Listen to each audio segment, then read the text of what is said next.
ګوره د هغه وخته پورې کشران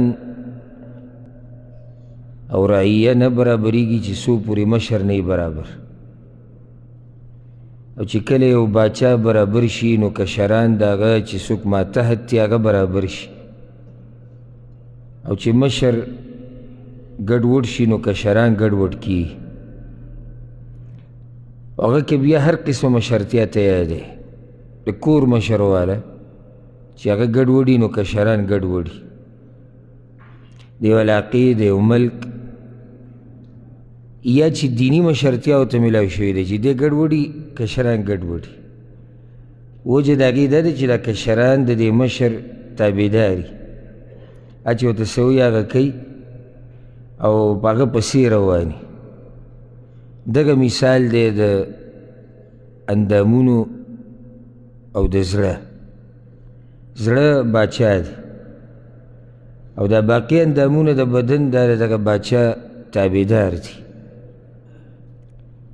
او ذکر رسول صلی الله علیه وسلم حدیث کې صحیح بخاری سے مسلم کې دا حدیث دی کې ویلي الا وان فی الجسد مضغه اذا صلحت صلح الجسد كله واذا فسدت فسد الجسد كله الا وهي القلب.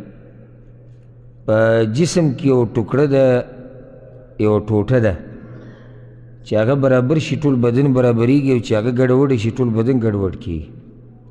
او هغه ټوټه رسول صلی الله علیه وسلم وایي هغه دا زړه ده. دا زړه باچا دی، د اندامونه باقي د هغې د دې باچا تابعدار دي.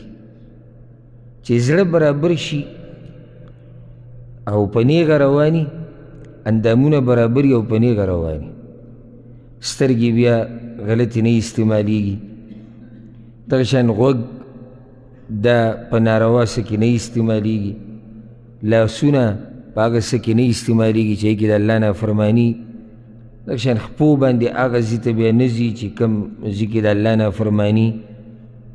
باطن هم برابر شي، ظاهر هم برابري، حرامونه ځان لرې ساتي، د هغه شهواتونه ځان لرې ساتي چې شریعت پې حرام کړي دي.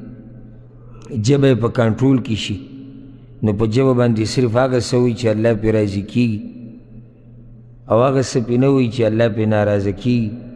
او چې کله دا زړه فاسد شي او په دې زړه کې فساد دننه پیدا شي که نه ورانې، نو د هغې د لاسه د ټول اندامونه بهر ګډوډ کېږي.